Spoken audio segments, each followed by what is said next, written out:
ಎಲ್ರಿಗೂ ನಮಸ್ಕಾರ. KGF star Yash ಅವರು ಒಂದೇ ಒಂದು ಮಾತಿಂದ ದೊಡ್ಡ ಮೋಟಿವೇಶನ್ ಆಗ್ತದೆ ನನ್ನ ಲೈಫಲ್ಲಿ. ಏನೋ ಮಾಡ್ತಾ ಇದ್ದೀವಿ ಇರಪ್ಪ, ತುಂಬ ದೊಡ್ಡದಾಗಿ ಮಾಡ್ತಾ ಇದ್ದೀವಿ, ತಂದು ತೋರಿಸ್ತೀವಂತ ಒಂದು ಕ್ಲಿಪ್ ನೋಡಿದ್ದೆ. ಎಷ್ಟು ದೊಡ್ಡ ನನಗೆ ಆ ಮಾತಿನ ಛಲ ಹುಟ್ಟಿಸಿದೆ ಅಂದರೆ, ಈ ಸಿನಿಮಾಗೆ ಗಿರಿ ಸರ್ ಅವರು, ಗುರುರಾಜ್ ಸರ್ ಅವರು ಒಂದು ಕಥೆನ ಹೇಳಿದಾಗ, ನನ್ನ ಲೈಫಲ್ಲಿ ಚೇಂಜ್ ಆಗೋದಕ್ಕೆ ಏನಾದರೂ ಒಂದು ದೊಡ್ಡ ಸಾಧನೆ, ಒಂದಕ್ಕಿಂತ ಒಂದು ದೊಡ್ಡ ಸಾಧನೆಗಳು ಎಲ್ಲರೂ ಮಾಡ್ತಾ ಇರ್ತಾರೆ. ಸಿನಿಮಾ ರಂಗದಲ್ಲಿ ಏನಾದರೂ ಒಂದು ಕಾಣೋ ರೀತಿಯಲ್ಲಿ ನನ್ನ ಲೈಫಲ್ಲಿ ಏನಾದರೂ ಒಂದು ಸಿಗಲಿ ಅಂತ ದೇವರಿಗೆ ಬೇಡ್ಕೊಳ್ತಾ ಇದ್ದೆ. ಸೊ ಈ ಕತೆ ಮತ್ತು ಇದರ ನಮ್ಮ ಪಾರ್ಟ್ನರ್ ಆಗಿರುವಂಥ ಗುರುದೇಶ್ ಪಾಂಡೆ ಸರ್ ಅವರು ಹೇಳಿದಾಗ ಮತ್ತು ಗಿರಿ ಸರ್ ಅವರು ಹೇಳಿದಾಗ ನನ್ನ ಲೈಫಲ್ಲಿ ಒಂದು ಟರ್ನ್ ಪಾಯಿಂಟ್ ಕೂಡಿ ಬಂತು. ಅದಾದಮೇಲೆ ಟೆಕ್ನಿಷಿಯನ್ಸ್ ಅವರು, ನಾನು ಕಾಂತಾರ ಸಿನಿಮಾ ನೋಡಿದಾಗ ಫೈಟ್ಸು, ಆಮೇಲೆ ಆ ಸಂಗೀತ, ಆ ಒಂದು ಹಾಡುಗಳು ಎಷ್ಟು ನನಗೆ ದೊಡ್ಡ ರೀತಿಯಲ್ಲಿ ಮನಸ್ಸಲ್ಲಿ ಒಂದು ಭಾವನೆಗಳು ಹುಟ್ಟಿಸಿತ್ತು. ಅದೇ ಟೆಕ್ನಿಷಿಯನ್ಸ್ಗಳು ನಮ್ಮ ಸಿನಿಮಾದಲ್ಲಿ ಮಾಡ್ತಾ ಇದ್ದಾರೆ ಅಂದಾಗ ನನಗೆ ಅವ್ರ ಹೆಸರು ಕೂಡ ಗೊತ್ತಿಲ್ಲ ಯಾರ್ದು. ನಾನು ಜಾಯ್ನ್ ಆದಾಗ ಆ ಫೈಟ್ಸ್ಗಳು, ಆ ಸಾಂಗ್ಗಳು ನೋಡಿದಾಗ ನಾನು ಎಲ್ಲಿ ಮತ್ತೆ ಕಾಂತಾರ 3ಯಲ್ಲಿ ಬಂದ ಅಂತ ಅನ್ನಿಸ್ತು ನನಗೆ. ಯಾಕಂದರೆ ಅಂಥ ಒಂದು ದೊಡ್ಡ ಅದ್ಭುತವಾದ ಸಿನಿಮಾನ ಇವತ್ತು ನಮ್ಮ ಕೈಯಲ್ಲಿ ನಿರ್ಮಾಣ ಆಗಿದೆ. ಅದರಿಂದ ನಾನು ತುಂಬ ಸಂತೋಷವಾಗಿದ್ದೀನಿ. ಈ ಸಿನಿಮಾ ಎಲ್ಲೋ ನಮ್ಮ ಲೈಫಲ್ಲಿ ಇನ್ನೊಂದು ಕನ್ನಡ ಇಂಡಸ್ಟ್ರಿಗೆ ಒಂದು ದೊಡ್ಡ, ಎಲ್ಲರೂ ನೆನಪಲ್ಲಿ ಇಟ್ಕೊಳ್ಳುವಂಥ ಒಂದು ರಾಮರಸ ಆಗುತ್ತೆ ಅಂತ ನಾನು ನನ್ನ 2 ಮಾತನ್ನು ಮುಗಿಸ್ತೇನೆ. ಏನಂದ್ರಿ ಇದ್ರಲ್ಲಿ ಮಾಡಿದೆ ಸರ್? ಯಾಕೆ ಮಾಡಿದ್ದಾರೆ ಇದರಲ್ಲಿ?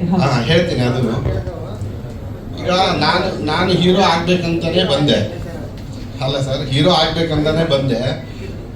ಒಂದು ಬಿಟ್ಟು 2 ಸಿನಿಮಾನು ಮಾಡಿದೆ. ಆದರೆ ಜನ ಯಾರಿಗೆ ತೊಗೊಳ್ತಾರೆ, ಯಾರಿಗೆ ತೊಗೊಳ್ಳಲ್ಲ ಅನ್ನೋದು ಮಾಡಿದ ಮೇಲೆ ಗೊತ್ತಾಯಿತು. ನಾವು ಮಿರರ್ ಮೇಲೆ ಮುಂದೆ ನಿಂತಾಗ ನಾವೆಲ್ಲರೂ ಹೀರೋಗಳೇ, ಆದರೆ ಸ್ಕ್ರೀನ್ ಯಾರಿಗೆ ಕೇಳುತ್ತೆ ಅವ್ರಿಗೆ ಕೊಟ್ಟರೆ ನಿಜವಾದ ಹೀರೋಗಳಾಗ್ತಾರೆ. ಸೊ ನನಗೊಂದು ಅರ್ಥ ಆಯಿತು, ನಾವು ಯಾಕೆ ಎಲ್ಲರೂ ಒಂದು ರೀತಿ ಇಲ್ಲ ಒಂದು ರೀತಿ ಯಾಕೆ ಮಾಡ್ತಾನೆ ಇದ್ದೀವಿ ಲೈಫಲ್ಲಿ. ಕೆಲವೊಬ್ರು ಹೀರೋ ಆಗಿ ಮಾಡ್ತಾ ಇದ್ದಾರೆ, ಕೆಲವೊಬ್ರು ವಿಲನ್ ಆಗಿ ಮಾಡ್ತಾ ಇರ್ತಾರೆ. ಸೊ ಎಲ್ಲೋ ಒಂದು ಅವಕಾಶ ಏನು ಸಿಕ್ತಂದರೆ, ದೇವರು ಒಂದು ಸಣ್ಣ ಶಕ್ತಿ ಕೊಟ್ಟಿದ್ದಾನೆ ಸಿನಿಮಾನ ಮಾಡುವಂಥದ್ದು. ಸೊ ಅದಕ್ಕೆ ಆ ಅವಕಾಶಗಳು ಕೂಡಿ ಬಂತು. ತುಂಬ ಹ್ಯಾಪಿಯಾಗಿದ್ದೇನೆ. ಈ ಸಿನಿಮಾ ಭಾಳ ದೊಡ್ಡ ಲೆವೆಲ್ಲಿಗೆ ನಾಳೆ ನೀವೆಲ್ಲರೂ ಹೊಗಳೋ ರೀತಿಯಲ್ಲಿ ರಿಲೀಸ್ ಆದಮೇಲೆ ಈ ಸಿನಿಮಾನ ನೋಡಿ ನೀವು ಹೊಗಳ್ತೀರ. ಇಡೀ ಕರ್ನಾಟಕದ ಜನತೆ ಅಷ್ಟೇ ಅಲ್ಲ, ಇಂಡಿಯಾದಲ್ಲಿ ಎಲ್ಲರೂ ಮಾತಾಡೋ ರೀತಿಯಲ್ಲಿ ಈ ಸಿನಿಮಾ ಆಗುತ್ತೆ ಅಂತ ಇವತ್ತು ನಾನು ಭರವಸೆಯಿಂದ ಹೇಳ್ತೇನೆ. Thank you so much sir. Thank you. Yes ಗುರು ಸರ್, ಈಗ ನಿರ್ದೇಶಕರು BM ಗಿರಿರಾಜ್ ಸರ್ ಅನುಪಸ್ಥಿತಿಯಲ್ಲಿ ನೀವು ಕ್ರಿಯೇಟಿವ್ ಹೆಡ್ ನಿರ್ಮಾಣದ ಜೊತೆಗೆ ಖಂಡಿತವಾಗಿಯೂ ನಮ್ಮ ಪ್ರಜ್ವಲ್ ದೇವರಾಜ್ ಸರ್ ಅವರ ಈ ಗುರುಸಿದ್ಧನ ಪಾತ್ರದ ಬಗ್ಗೆ ಕೂಡ ದಯವಿಟ್ಟು ಮಾತನಾಡಬೇಕು ಅಂತ ಕೇಳ್ಕೊತಾ ಇದ್ದೀವಿ. ಎಲ್ರಿಗೂ ನಮಸ್ಕಾರ. ಇವತ್ತಿನ ಕಾರ್ಯಕ್ರಮಕ್ಕೆ ವಿನಯ್ ಗುರೂಜಿನ ಕರೆಯೋ ಉದ್ದೇಶ ಇದ್ದಿದ್ದು ಏನು ಅಂತಂದರೆ, ಈ ಪಾತ್ರ 12ನೇ ಶತಮಾನ, ಈ ಸಿನಿಮಾದಲ್ಲಿ ಒಂದು 12ನೇ ಶತಮಾನದಲ್ಲಿ ಬರುವಂಥ ಒಂದು ಗುರುಸಿದ್ಧನ ಪಾತ್ರ, ಸುಡುಗಾಡು ಸಿದ್ಧರು ಅಂತ ನಾವು ಹೇಳ್ತೀವಿ.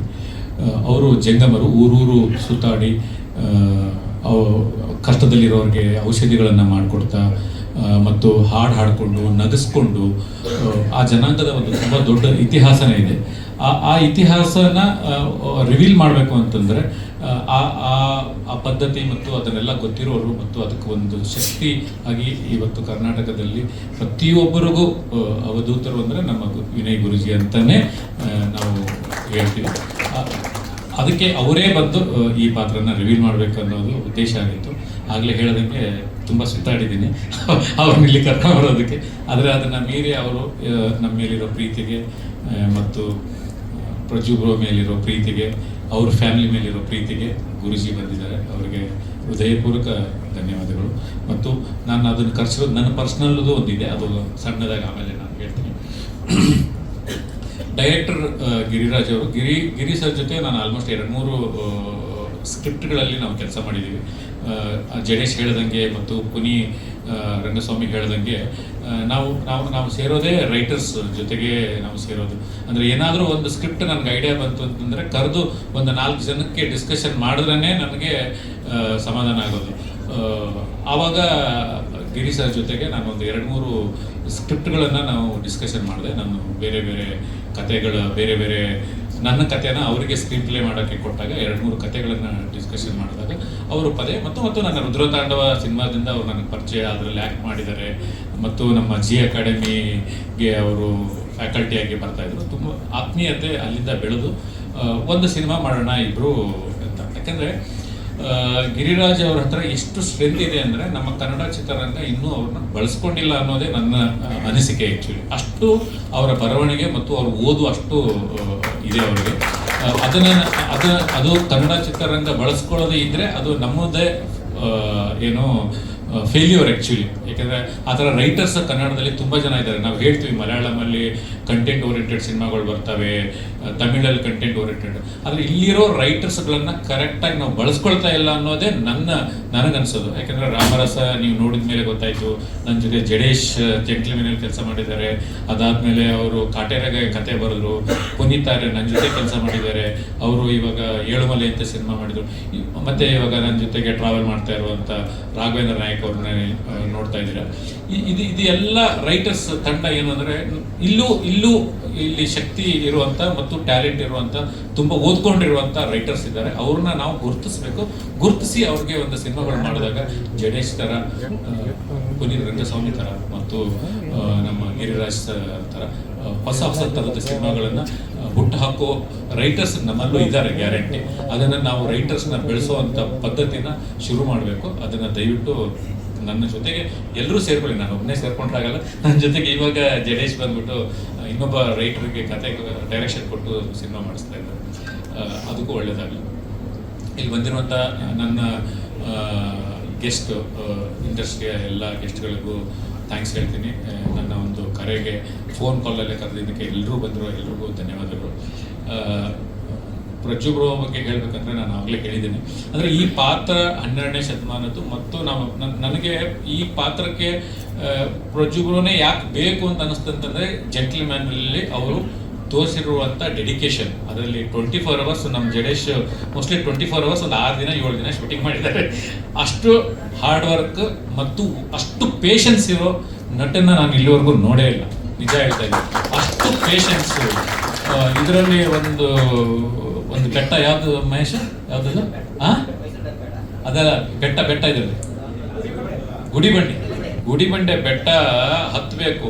ಅವರು ಆ ಮೇಕಪ್ಪು, ಆ ದಾಡಿ ಹತ್ಕೊಂಡು ಒಂದು 500 ಮೆಟ್ಲು ಹತ್ಕೊಂಡು ಆ ಸಾಂಗ್ ಮಾಡಿಕೊಂಡು ಬಂದಿದ್ದೀವಿ ಬೆಳಿಗ್ಗೆಯಿಂದ ರಾತ್ರಿವರೆಗೂ. ಅಂದರೆ ಇದರಲ್ಲಿ ಆ ಮೇಕಪ್ ಹಾಕ್ಕೊಂಡೇ ಇರಬೇಕು. ಇದರಲ್ಲಿ ಒಂದು 4-5 ಥರ ಬೇರೆ ಗೆಟಪ್ಗಳಿದ್ದಾವೆ. ನಾನು ಕತೆ ಹೇಳಕ್ಕೆ ಹೋದಾಗ ಪ್ರಜ್ಜು ಬ್ರೋಗೆ ನಾನು ಒಂದೇ ಹೇಳಿದ್ದು, ಬ್ರೋ ಈ ಸಿನಿಮಾದಲ್ಲಿ ಕಾರ್ತಿಕ್ ಮಹೇಶ್ ಹೀರೋ, ಆದರೆ ನೀವೇನು ಅಂತಂದರೆ ಒಂದು ರೆಫರೆನ್ಸ್ ಕೊಟ್ಟೆ ಅವರಿಗೆ. ಏನು ಕೊಟ್ಟೆ ಅಂತಂದರೆ ಅವರಿಗೆ ನಾನು ಮಫ್ತಿ ರೆಫರೆನ್ಸ್ ಕೊಟ್ಟೆ. ಶ್ರೀ ಮುರಳಿಯವರು ನಮ್ಮ ಕಾರ್ತಿಕ್ ಮಹೇಶ್ ಅವರು, ಶಿವಣ್ಣ ನೀವು ಈ ಸಿನಿಮಾಗಂತೆ ನಾನು ರೆಫರೆನ್ಸ್ ಕೊಟ್ಟೆ. ಆವಾಗ ಆಯಿತು ಬ್ರೋ ಮಾಡೋಣ ಇದು ಅಂತ ಡಿಸೈಡ್ ಆಯಿತು. ಅಂದರೆ ಅಷ್ಟು ಈ ಸಿನಿಮಾಗೆ ಮುಖ್ಯವಾದ, ನಾವು ಮಫ್ತಿ ನೋಡಿದಾಗ ನಮ್ಗೆ ಹೆಂಗೆ ಶಿವಣ್ಣ ಅವರು ಇದ್ದಾರೆ ಆ ಥರ ರಾಮರಸಗೆ ನಮ್ಮ ಪ್ರಜ್ಜು ಬ್ರೋ ಆ ಥರದ್ದೊಂದು ಪಾತ್ರ ಇದರಲ್ಲಿ ಮಾಡಿದ್ದಾರೆ. ನೀವು ಕ್ಲೈಮ್ಯಾಕ್ಸಲ್ಲಿ ನೋಡ್ಬೇಕಪ್ಪ ಅಂತಂದರೆ ಇವತ್ತು ಹೇಳ್ತಿದ್ದೀನಿ, ಎಲ್ಲರೂ ಚಪ್ಪಲಿ ಬಿಟ್ಬಿಟ್ಟು ಆ ಕೊನೆಯ ಒಂದು 20 ನಿಮಿಷ ಸಿನಿಮಾ ನೋಡ್ತಾರೆ. ಆ ಥರದ್ದು ಒಂದು ಪಾತ್ರ, ಆ ಥರದ್ದು ಹೊಸ ಬೇರೆ ಥರದ್ದು ಗೆಟಪ್ಗಳನ್ನು ಮಾಡಿದ್ದಾರೆ. ಒಂದು ಹೊಸ ಥರದ್ದು ಒಂದು ಜಾನರ್ ಟ್ರೈ ಮಾಡಿದ್ದೀವಿ ಕಥೆ ವಿಷಯದಲ್ಲಿ. ಒಂದು ಮಿಥಿಕಲ್ ಫ್ಯಾಂಟಸಿ ಡ್ರಾಮಾ ತುಂಬ, ಅಂದರೆ ಶುರು ಮಾಡಬೇಕಪ್ಪ ಅಂತಂದರೆ ಒಂದು ಬಜೆಟಲ್ಲಿ ಮಾಡಬೇಕಂತ ಶುರು ಮಾಡಿದ್ವಿ. ಆದರೆ ಅದು ಕತೆ ರಿಕ್ವೈರ್ಮೆಂಟು ತುಂಬ ದೊಡ್ಡದಾಗ್ತಾ ಹೋಗ್ತು. ಅದೇ ಥರದ್ದು ಆರ್ಟಿಸ್ಟು ಆ್ಯಡಪ್ ಆಗ್ತಾ ಹೋದರು. ಆಲ್ರೆಡಿ ನಾವು ಕಾರ್ತಿಕ್ ಮಹೇಶ್ ಅವರು ಮತ್ತು ಪ್ರಜ್ಜುಬ್ರು, ಹೆಬಾ ಪಟೇಲ್, ಶರಣ್ ಸರ್ ಈ ಥರದ್ದು ಒಂದು ಲಿಸ್ಟ್ ಆಲ್ರೆಡಿ ಬಿಡುಗಡೆ ಮಾಡಿದ್ದೀವಿ. ಆಲ್ರೆಡಿ ಅವ್ರನ್ನೆಲ್ಲರೂ ಕ್ಯಾರೆಕ್ಟರ್ನ ಇಂಟ್ರೊಡ್ಯೂಸ್ ಮಾಡಿದ್ದೀವಿ. ಆ ಥರ ಕ್ಯಾರೆಕ್ಟರ್ ಇನ್ನೂ ಸಾಕಷ್ಟು ಪಾತ್ರಗಳು ಇನ್ನೂ ಬರುತ್ತೆ. ಎಲ್ಲರೂ ಬೆರಗಾಗಿ ನೋಡೋ ಥರದ್ದು ಪಾತ್ರಗಳು ಇನ್ನೂ ಇದ್ದಾವೆ ಈ ಸಿನಿಮಾದಲ್ಲಿ. ಆ ಥರದ ಪಾತ್ರಗಳು ಇನ್ನೂ ಸಾಕಷ್ಟು ಬರುತ್ತೆ. ಅದನ್ನೆಲ್ಲ ನಾವು ನೋಡೋಣ. ಸ್ವಲ್ಪ ಮಾತಾಡ್ತೀನಿ, ಯಾಕೆಂದರೆ ಇವತ್ತು ಮಾತಾಡ್ಬೇಕಂತ ಬಂದಿದ್ದೀನಿ. ದಯವಿಟ್ಟು ನೀವು 5-6 ಪ್ರೆಸ್ ಮೀಟ್ ಆಗಿದೆ, ಆದರೂ ಇಲ್ಲ ಇಲ್ಲ ಇಲ್ಲ, ನಾನು ರಾಮರಸದ ಬಗ್ಗೆ ಮಾತಾಡ್ಬೇಕು, ನಿನ್ನೆ ಬೇರೆ ಬಗ್ಗೆ ಮಾತಾಡಿದ್ದೀನಿ. ಇದರಲ್ಲಿ ಟೆಕ್ನಿಷಿಯನ್ಸ್ ಆಗಿ ನಾನು ಹೇಳೋಕೆ ಹೊರಟಿದ್ದು ಕೆ ಕೆ ಸರ್ದು ಇದು 100ನೇ cinema. Actually K sir 100 cinema. ಎಲ್ಲರೂ ಇವತ್ತಿನ ಕಾಲದಲ್ಲಿ ನನಗೆ ಗೊತ್ತಿರೋಂಗೆ ಹಾಲಿವುಡ್ಡಲ್ಲಿ ಬಾಲಿವುಡ್ಡಲ್ಲಿ ಎಲ್ಲ ಕ್ಯಾಮ್ರಾಮನ್ಗಳು 50-60+ ಇರೋದು. ಇವತ್ತಿನ ಜನ್ರೇಷನ್ ಹುಡುಗರು ಏನು ಮಾಡ್ತಾರೆ ಅಂತಂದರೆ, ಎಲ್ಲರೂ ಬಂದ್ಬಿಟ್ಟು ನನಗೆ ಯಂಗ್ಸ್ಟರ್ಸ್, ನನ್ನ ಈಕ್ವಲ್ ಇರೋರು ಕ್ಯಾಮ್ರಾಮನ್ಗಳು ಬೇಕು ಅಂತಾರೆ. ಆದರೆ ಒಬ್ಬ ಸೀನಿಯರ್ ಕ್ಯಾಮ್ರಾಮನ್ಗೆ ಎಷ್ಟು ನಾಲೆಜ್ ಇರುತ್ತೆ ಅಂತ ರಾಮರಸ ನೀವು ನೋಡಿದಾಗ ಗೊತ್ತಾಗುತ್ತೆ. ಆ್ಯಕ್ಚುಲಿ ಅವರು ಈ ಪಿಕ್ಚರಲ್ಲಿ 1.5 ಅವರ್ ಮೇಲೆ, ಅಂದರೆ 2.5 ಅವರ್ ನಾವು ಸಿನಿಮಾ ಲೆಂತ್ ಇರ್ತೀವಿ ಅಂದರೆ 1.5 ಅವರ್ ಮೇಲೆ CG ಇದೆ ಇದರಲ್ಲಿ. ಅಂದರೆ ಅಷ್ಟು ಲೆಂತು VFX ಇದೆ. ಅಷ್ಟು VFX ಇರುವಂಥ ಒಂದು ಸಿನಿಮಾಗೆ ಇಷ್ಟು ಸೀನಿಯರ್ ಕ್ಯಾಮ್ರಾಮನ್ ಇರೋದಕ್ಕೆ ನಾನು ಈ ಸಿನಿಮಾನ ಈ ಥರದ್ದು ಒಂದು ಮೇಕಿಂಗ್ ಮಾಡೋಕ್ಕಾಗಿದ್ದು. ಅದರಿಂದ ನಾನು ಪ್ರೌಡಾಗಿ ಹೇಳ್ಬೋದು, ಕೆ ಸರ್ ಅಂಥವ್ರನ್ನ ನೀವು ಚಿತ್ರರಂಗದವರು ಹೆಚ್ಚು ಡೈರೆಕ್ಟರ್ಸ್ ಬಳಸ್ಕೊಳ್ಳಿ ಅಂತ ನಾನು ಹೇಳ್ಬೋದು. ಆ್ಯಕ್ಚುಲಿ ಕಾಂತಾರ ಆ್ಯಕ್ಷನ್ ಡೈರೆಕ್ಟರ್ ಅಂತ ನಮ್ಮ ಅರ್ಜುನ್ ರಾಜ್ ಅವರು ಹೇಳ್ತಾರೆ. ನಮ್ಮ ಪೆಂಟಗನ್ ಸಿನಿಮಾದಿಂದ ಅವರು ಆ್ಯಕ್ಷನ್ ಸ್ಟಾರ್ಟ್ ಮಾಡಿದ್ದಾರೆ. ಜೆಂಟ್ಲ್ಮ್ಯಾನ್ ಸಿನಿಮಾ ಮಾಡ್ಬೇಕಾದ್ರೆ ಅವರು ವಿನೋದ್ ಮಾಸ್ಟರ್ ಹತ್ರ ಅಸಿಸ್ಟೆಂಟ್ ಆಗಿದ್ರು. ಕಾಂತಾರ ಮಾಡೋಕ್ಕಿಂತ ಮುಂಚೆ ನಮ್ದೆಲ್ಲ ಆ್ಯಕ್ಷನ್ಸ್ ಮುಗಿದೋಗಿತ್ತು. ಆ್ಯಕ್ಚುಲಿ ಎಲ್ಲ ನಾವು ಹೇಳ್ಬೇಕಾದ್ರೆ ಕಾಂತಾರ ಸೆಟ್ಗೆ ಅವರು ಹೋಗೋಕ್ಕಿಂತ ಮುಂಚೆ ನಮ್ಮ ರಾಮರಸದಲ್ಲಿ ಅಷ್ಟು ಆ್ಯಕ್ಷನ್ಗಳನ್ನು ಮುಗಿಸಿ ಅವರು ಕಾಂತಾರ ಸೆಟ್ಟಿಗೆ ಹೋಗಿದ್ದು. ಕಾಂತಾರ ಸೆಟ್ಟಿಗೆ ಹೋದಾಗ ಕ್ಲೈಮ್ಯಾಕ್ಸಲ್ಲಿ ದಿನಾ ಕಾಲ್ ಮಾಡ್ತಾ ಇದ್ದಾರೆ, ಮಾಸ್ಟರ್ ನಮ್ಮದು ಕ್ಲೈಮ್ಯಾಕ್ಸ್, ಅವ್ರದ್ದು ಕ್ಲೈಮ್ಯಾಕ್ಸ್ ಹೆಂಗಿದೆ, ಏನಿದೆ ಡಿಫ್ರೆನ್ಸು? ಇಲ್ಲ ಭಯ ಪಡ್ಬೇಡಿ ನೀವು, ಅವ್ರದ್ದು ಕ್ಲೈಮ್ಯಾಕ್ಸು ಬೇರೆ ಥರ ಐಡಿಯಾಗಳು ಮಾಡಿದ್ದಾರೆ, ಅವ್ರದ್ದು ಬೇರೆ ಥರ ಕ್ಲೈಮ್ಯಾಕ್ಸ್ ಇದೆ, ನಿಮ್ಮದೇ ಬೇರೆ ಥರ ಇದೆ. ನಿಮ್ಮ ಸಿನಿಮಾ ಬಂದಾಗ ಪ್ರೌಡಾಗಿ ಹೇಳ್ಬೋದು, ನಾನು ರಾಮರಸ ಫಸ್ಟು ಮಾಡಿ ಆಮೇಲೆ ನಾನು ಕಾಂತಾರ ಮಾಡಿದ್ದೀನಿ ಅಂತ ನಾನು ಪ್ರೌಡಾಗಿ ಎಲ್ಲ ಕಡೆ ಹೇಳ್ಕೊಳ್ತೀನಿ ಅಂತ ಮಾಸ್ಟರ್ ಅವತ್ತು ಮಾತು ಕೊಟ್ಟಿದ್ದಾರೆ. ಆ ಮಾತನ್ನ ಮುಂದಿನ ದಿನದಲ್ಲಿ ನೆರವೇರಿಸ್ತಾರೆ ಅಂತ ಅಂದ್ಕೊಂಡಿದ್ದೀನಿ. ಅದಾದಮೇಲೆ ಆರ್ಟ್ ಡೈರೆಕ್ಟ್ರು, ಅವರು ಆರ್ಟ್ ಡೈರೆಕ್ಟರ್ ಅನ್ನೋದಕ್ಕಿಂತ ನಾವು ಅವರು ಕೊಲೀಗ್ಸ್. ಆ್ಯಕ್ಚುಲಿ ಫಸ್ಟು ನಾನು ಇಂಡಸ್ಟ್ರಿ ಬಿಗಿನಿಂಗಲ್ಲಿ ಬಂದಾಗ ಸೈನಿಕ ಸಿನಿಮಾಗೆ ನಾನು ಫಸ್ಟು ನಮ್ಮ ಜಿ ಮೂರ್ತಿ ಅಂತ ಆರ್ಟ್ ಡೈರೆಕ್ಟರ್ ಇದ್ದರು. ಆ ಜಿ ಮೂರ್ತಿ ಸರ್ ಆರ್ಟ್ ಡೈರೆಕ್ಟ್ರಲ್ಲಿ ನಾನು ಆರ್ಟ್ ಅಸಿಸ್ಟೆಂಟಾಗಿ ಕೆಲಸ ಮಾಡ್ತಾಯಿದ್ದೆ. ಆವಾಗ ಅವರು ಜಿ ಮೂರ್ತಿ ಸರ್ ಹತ್ರ ಆರ್ಟ್ ಡೈರೆಕ್ಟರ್ ಅಸಿಸ್ಟೆಂಟಾಗಿ ಅವ್ರು ಕೆಲಸ ಮಾಡ್ತಾಯಿದ್ರು. ಅಲ್ಲಿಂದ ನಮ್ಮ ಇಬ್ಬರು ಜರ್ನಿ ಸ್ಟಾರ್ಟ್ ಆಗಿದ್ದು. ಅವರು ನನ್ನ ಕೊಲಿಗ್ ಆ್ಯಕ್ಚುಲಿ ಆರ್ಟ್ ಡಿಪಾರ್ಟ್ಮೆಂಟಿಗೆ ಇವಾಗ ಆರ್ಟ್ ಡೈರೆಕ್ಟರಾಗಿ ಕೆಲಸ ಮಾಡಿದ್ದಾರೆ. ಅದ್ಭುತವಾಗಿ ಸೆಟ್ಗಳನ್ನು ಹಾಕಿದ್ದಾರೆ ನಮಗೆ ಬಜೆಟ್ ತಕ್ಕನಾಗಿ. ಅದು ಮುಂದೆ ನೀವು ಸಿನಿಮಾಗಳು ನೋಡಿದಾಗ ಅವರ ಟ್ಯಾಲೆಂಟ್ ಆಲ್ರೆಡಿ ಅವರು ಸ್ಟೇಟ್ ಅವಾರ್ಡ್ ಎಲ್ಲ ತೊಗೊಂಡಿದ್ದಾರೆ. ಅವ್ರ ಟ್ಯಾಲೆಂಟ್ ಬಗ್ಗೆ ನಾನೇನು ಹೆಚ್ಚು ಹೇಳಬೇಕಾಗಿಲ್ಲ. ಅವರು ತುಂಬ ಈ ಥರದ್ದು ಸಿನಿಮಾಗಳನ್ನ ತುಂಬ ಚೆನ್ನಾಗಿ ಹ್ಯಾಂಡಲ್ ಮಾಡಿದ್ದಾರೆ. ಮುರಳಿ ಮಾಸ್ಟರು, ನಮ್ಮದು ಮುರಳಿ ಮಾಸ್ಟರ್ದು ಒಂದು ಜರ್ನಿ ರಾಜಾವಲಿಯಿಂದನೇ ಸ್ಟಾರ್ಟ್ ಆಯಿತು. ಓಂ ಹಿಂದೂ ಗುರುತು ಅವ್ರದ್ದು ನಂದು ಫಸ್ಟು ಕಾಂಬಿನೇಷನ್ ಸಾಂಗ್ ನಾವು ಮಾಡಿದ್ದು. ಅಲ್ಲಿಂದ ಇವತ್ತಿನವರೆಗೂ ಮೋಸ್ಟ್ಲಿ 3 ಸಿನಿಮಾಗೂ 4 ಸಿನಿಮಾಗೂ ಸಿಂಗಲ್ ಕಾರ್ಡು ಮುರಳಿ ಮಾಸ್ಟರು ನಂದು ಕಾಂಬೋ. ಅದರಿಂದ ಈ ಜರ್ನಿ ಚೆನ್ನಾಗಿ ಹೋಗ್ತಾ ಇದೆ. ಮುರಳಿ ಮಾಸ್ಟರು ಅದೇ ಹೇಳಿದ್ನಲ್ಲ, ನಾನು ಕೆ ಸರ್ಗೆ ಹೇಳ್ದಂಗೆ ನಾವು ಹೆಚ್ಚು ಎಕ್ಸ್ಪೀರಿಯನ್ಸ್ ಇರೋ ಟೆಕ್ನಿಷಿಯನ್ ಜೊತೆಗೆ ಹೆಚ್ಚು ನಾವು ಕೆಲಸ ಮಾಡಿದಾಗ ಅವರು ಇನ್ನೂ ಹೆಚ್ಚು ನಮಗೆ ಒಳ್ಳೊಳ್ಳೆ ಕೊಡ್ತಾರೆ. ನಾನು ಅವ್ರಿಗೆ ಬ್ಯಾಂಗಲ್ ಬಂಗಾರಿ ಸ್ಟೆಪ್ ನೋಡಿದಾಗ ಮುರಳಿ ಮಾಸ್ಟರ್ಗೆ ಹೇಳಿದೆ, ಮಾಸ್ಟರ್ ಮುರಳಿ 2.0 ಸ್ಟಾರ್ಟ್ ಆಯ್ತು, ನೋಡ್ತಾ ಇರಿ ನೀವು ಅಂತ ಹೇಳಿದೆ. ಇವಾಗ ನೋಡಿ, ಬ್ಯಾಂಗಲ್ ಬಂಗಾರಿ ಅದ್ಭುತವಾಗಿ ಹಿಟ್ ಕೊಟ್ಟರು, ಇವಾಗ ಬೆಂಕಿ ಅದ್ಭುತವಾಗಿ ಹಿಟ್ ಕೊಟ್ಟಿದ್ದಾರೆ. ಇವಾಗ ರಾಮರಸದಲ್ಲಿ 100% 2 ಸಾಂಗ್ ಅಂತರೂ ಅಲ್ಟಿಮೇಟಾಗಿ ಹಿಟ್ ಕೊಡ್ತಾರೆ. ಆ ಮಟ್ಟಿಗೆ ಸ್ಟೆಪ್ಗಳನ್ನ ಹಾಕ್ಸಿದ್ದಾರೆ.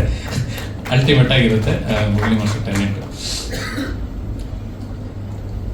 ಲಿರಿಕ್ಸ್ ಬರೆದಿರೋಂಥ, ನಾನು ಯಾವಾಗಲೂ ಗುರುಗಳನ್ನೇ ಕರೆಯೋದು, ನನ್ನ ಪ್ರೀತಿಯ ಗುರುಗಳು ನಾಗೇಂದ್ರ ಪ್ರಸಾದ್ ಸರ್ 2 ಸಾಂಗ್ ಇದರಲ್ಲಿ ಬರೆದಿದ್ದಾರೆ. ಫಸ್ಟು ಒಂದು ಹೇಳಿದ್ರು ಅವರು, ಒಂದು ಗುರುಚಿತ್ರ ಬಗ್ಗೆ ಪ್ರಜು ಬ್ರೋ ಮಾಡಿರುವಂಥ ಆ್ಯಕ್ಟ್ ಮಾಡುವಂಥ ಕೊನೆಗೆ ನೀವು ವಿಜುವಲ್ಸ್ ನೋಡಿದ್ರೆ ಆ ಸಾಂಗು ಗುರುವೇ ನಿನ್ನ ಆಟ ಬಲ್ಲವರು ಯಾರು 2 ಲೈನ್ನ ಇಟ್ಕೊಂಡು ಆ ಸಾಂಗು ಬರೆದಿದ್ದಾರೆ. ಆ ಸಾಂಗು ನಾವು ಯೂಸ್ ಮಾಡಿದ ಮೇಲೆ KD ಅವರು ಅದೇ 2 ಸಾಂಗ್ನ ಇಟ್ಕೊಂಡು ಬಿಟ್ಟಿರೋದು. ನಾನು ಅವ್ರದ್ದು ಏನು ಪ್ರೋಮೋ ಸಾಂಗು ಬಿಟ್ಟ ದಿನವೇ ಪ್ರೇಮ್ ಸರ್ಗೆ ಕಳಿಸ್ದೆ, ಸರ್ ಇದೇ 2 ಲೈನ್ಗಳನ್ನ ಇಟ್ಕೊಂಡು ನಾನು ಸಾಂಗ್ ಮಾಡಿದ್ದೀನಿ, ಮತ್ತು ನಮ್ಮಿಬ್ಬರ ಮಧ್ಯದಲ್ಲಿ ಇದು ಆಗೋದು ಬೇಡ ಅಂತ ಫಸ್ಟೇ ಅವ್ರಿಗೆ ಅವತ್ತಿನ ದಿನವೇ ಕಳಿಸ್ಬಿಟ್ಟೆ.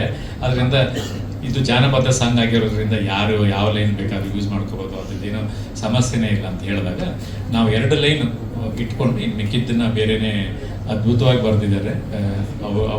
ಅವ್ರ ಬಗ್ಗೆ ಅವ್ರ ಟ್ಯಾಲೆಂಟ್ ಬಗ್ಗೆ ಹೇಳೋಷ್ಟು ನಾನು ದೊಡ್ಡವನೇನಲ್ಲ, ಅಷ್ಟು ಮಾಡಿದ್ದಾರೆ. ಅವರು ಗುರುಸಿದ್ಧರು ಸಾಂಗ್ ಎಲ್ಲಾನು ನಮ್ಮ ಡೈರೆಕ್ಟ್ರು ಮತ್ತು ಆ ಕ್ರೆಡಿಟ್ ಅವರಿಬ್ಬರಿಗೆ ಸೇರುತ್ತೆ. ಅವ್ರು ಇನ್ನೊಂದು ಸಾಂಗ್ ಬರೆದಿದ್ದಾರೆ, ಅದು ನಾನು ಹೋಗಿ ಪಟ್ಟು ಕೂತ್ಕೊಂಡಿದ್ದು. ನನಗೊಂದು 100 ಮಿಲಿಯನ್ ಸಾಂಗ್ ಬೇಕು ಇಷ್ಟೇ ಕೇಳಿದವರು.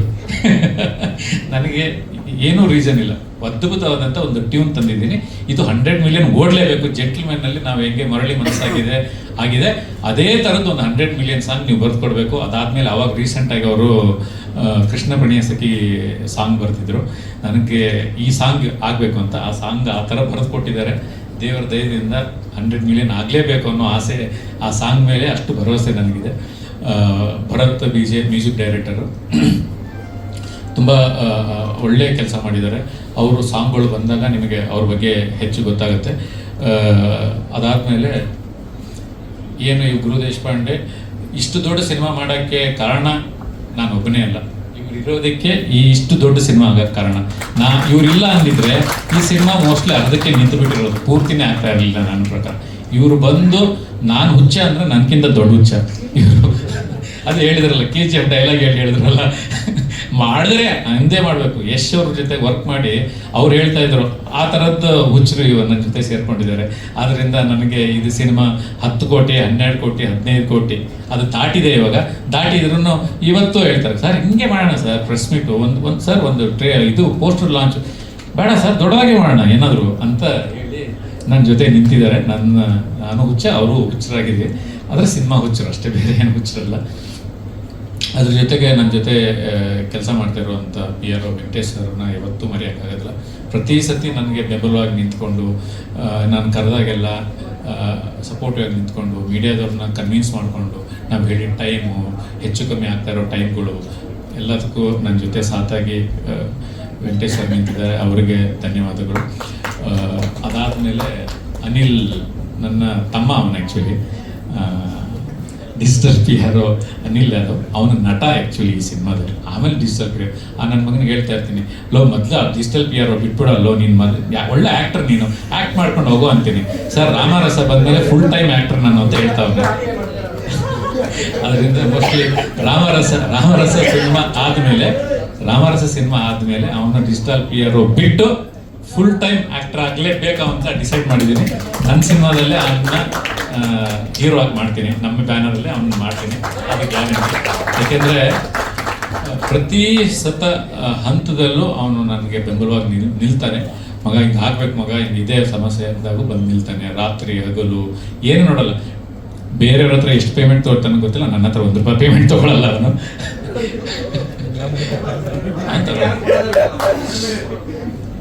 PROಗೂ ಪೇಮೆಂಟ್ ತೊಗೊಳಲ್ಲ ಅವನು, ಓಕೆ, ಏನಕ್ಕೂ ಪೇಮೆಂಟ್ ತೊಗೊಳಲ್ಲ ಅಂತ ತಮಾಷೆಗೆ ಹೇಳ್ತಾ ಇರೋದು. ಅಂದರೆ ಅವನ ತಮ್ಮ, ಅವನು ನಮ್ಮಿಬ್ರದ್ದು ಫ್ಯಾಮಿಲಿ ಇದ್ದಂಗೆ, ಅದರಿಂದ ಅವನು ಇದು.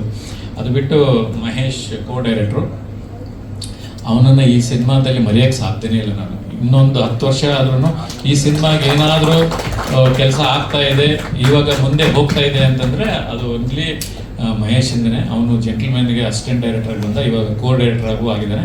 ನೆಕ್ಸ್ಟ್ ನಮ್ಮ ಬ್ಯಾನರಲ್ಲಿ ಡೈರೆಕ್ಟರ್ ಆಗ್ಬಿಡ್ತಾನೆ ಮೋಸ್ಟ್ಲಿ. ಒಳ್ಳೆಯದಾಗಲಿ ಅವನಿಗೆ. ಇದರಲ್ಲಿ ತುಂಬ ಸ್ಪೆಷಲ್ ಮೇಕಪ್ಗಳು ತುಂಬ ಇದ್ದಾವೆ ಸಿನಿಮಾದಲ್ಲಿ. ಅದನ್ನು ಪ್ರೊಡ್ಯೂಸರ್ ಮಾಡಿರುವಂಥ ನಂದ ಅವರು ಫಸ್ಟ್ ಬಂದಾಗ ಆ ಗೆಟಪ್ಗಳು ತೋರಿಸಿದಾಗ ಸರ್ ಅಂತಂದರು. ಹೆಂಗೆ ಸರ್ ಇದು ಅಂತಂದರು. 5 ಅವರು 6 ಅವರು ಕೂತ್ಕೋಬೇಕು ಮೇಕಪ್ಗೆ, ಹೆಂಗೆ ಶೂಟಿಂಗ್ ಮಾಡೋದು ಸರ್, ಎಷ್ಟು ಗಂಟೆಗೆ ಬರೋದು ಸರ್, ಬೆಳಿಗ್ಗೆ ನಾವು ಸರ್ನ ಎಷ್ಟು ಗಂಟೆ ಕರ್ಲಿ ಸರ್, ಎಷ್ಟು ಅವರ್ ಮೇಕಪ್ ಮಾಡಲಿ ಸರ್, ಮೇಕಪ್ ಮಾಡಿದ ಮೇಲೆ ಹೆಂಗೆ ಸರ್ ಇಷ್ಟು ಅವರಲ್ಲಿ 6 ಅವರ್ ಶೂಟಿಂಗ್ 6 ಅವರ್ ಮೇಕಪ್ ಮಾಡಿ 4 ಅವರ್ ಸರ್ ಶೂಟಿಂಗ್ ಮಾಡ್ತೀರಾ, ಹೆಂಗೆ ಸರ್ ಇದು, ಸರ್ ಹತ್ರ ಮಾತಾಡ್ಕೊಂಡಿದ್ದೀರಾ ಸರ್, ಈ ಬಾಟಗಳು ಆಮೇಲೆ ಡಬಲು 3 ಆಗೋದು, ಟೈಮಿಂಗ್ ಎಲ್ಲ ಆಗೋದು ನೀವು ಮಾತಾಡ್ಕೊಂಡಿದ್ದೀರಾ ಸರ್ ಅವೆಲ್ಲ ಟೈಮಿಗೆಲ್ಲ. ಯಾಕಂದ್ರೆ ಮೇಕಪ್ಗೆ 6 ಅವರ್ ಹಿಡಿದ್ಬಿಡುತ್ತೆ. ಇನ್ನು ಶೂಟಿಂಗು ಇರೋದೇ 9 ಅವರ್ ಇರುತ್ತೆ, ಅದರಲ್ಲಿ 1 ಅವರ್ ಬ್ರೇಕು, 1 ಅವರ್ ಟಿಫನ್ನು. ಯಾವಾಗ ಸರ್ ಶೂಟಿಂಗ್ ಮಾಡೋದು, 6 ಅವರ್ ಮೇಕಪ್ ಮಾಡಿದ ಮೇಲೆ ಅಂತ ಫಸ್ಟು ಭಯ ಪಡಿಸಿದ್ದು ನಂದ. ಆದರೆ ನಮ್ಮ ಬ್ರೋ ಇದಾರಲ್ಲ, ಅವರು ಜೆಂಟ್ಲಿಮನ್ ಹೇಳಿದಲ್ಲ 24 ಅವರ್ಸ್ ಮಾಡಿ ನಾವು ರೂಢಿ ಆಗ್ಬಿಟ್ಟಿದ್ದೀವಿ ಅಂತ. ಆ ಥರ ಅವರು ಬಂದು ನಿಂತು ಆ ಥರ ಸ್ಪೆಷಲ್ ಮೇಕಪ್ಪು. ಇನ್ನೊಂದು ತುಂಬ ಸ್ಪೆಷಲ್ ಆಗಿ ನಾನು ಥ್ಯಾಂಕ್ಸ್ ಹೇಳುವ ನಮ್ಮ ನಾನು ಮೋಲ್ಡ್ ಪ್ರಕಾಶ್ ಅಂತಲೇ ಹಾಕ್ಕೊಂಡ್ಬಿಟ್ಟಿದ್ದೀನಿ, ಇಲ್ಲೇ ಇದ್ದಾರೆ ಅನ್ಸುತ್ತೆ ಮೋಲ್ಡ್ ಪ್ರಕಾಶ್. ಇದರಲ್ಲಿ ತುಂಬ ಒಂದು ಸ್ಪೆಷಲ್ ಒಂದೆರಡು ಕ್ಯಾರೆಕ್ಟರ್ಗಳ ಬಗ್ಗೆ ಕ್ಯಾರೆಕ್ಟರ್ನ ಅವರು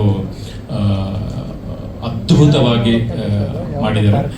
ನಾವು ಮೇಕಪ್ ಅಂದ್ರೇ ಕಮಲ್ ಹಾಸನ್ ಅವ್ರ ಸಿನಿಮಾ ಅಂತ ನೆನ್ಪು ಮಾಡ್ಕೊಳ್ತೀವಿ. ಅವೈ ಷಣ್ಮುಖಿ ಇರ್ಬೋದು, ಇಲ್ಲ ಇಂಡಿಯನ್ ಇರ್ಬೋದು, ಆ ಥರದ್ದು ಅವರೆಲ್ಲ ಫಾರಿನ್ನಿಂದ ಕರೆಸ್ತಾರೆ ಮೇಕಪ್ ಮ್ಯಾನು. ನಾವು ಇಲ್ಲಿಯವ್ರನ್ನೇ ಕರೆಸಿದ್ವಿ. ಆದರೆ ಆ ಥರದ್ದು ಒಂದು ಕೆಲಸ ಅವ್ರು ಮಾಡಿದ್ದಾರೆ. ಅವ್ರ ಬಗ್ಗೆ ತುಂಬ ಹೆಮ್ಮೆ ಇದೆ ಮೋಲ್ಡ್ ಪ್ರಕಾಶ್ ಅವ್ರ ಬಗ್ಗೆ.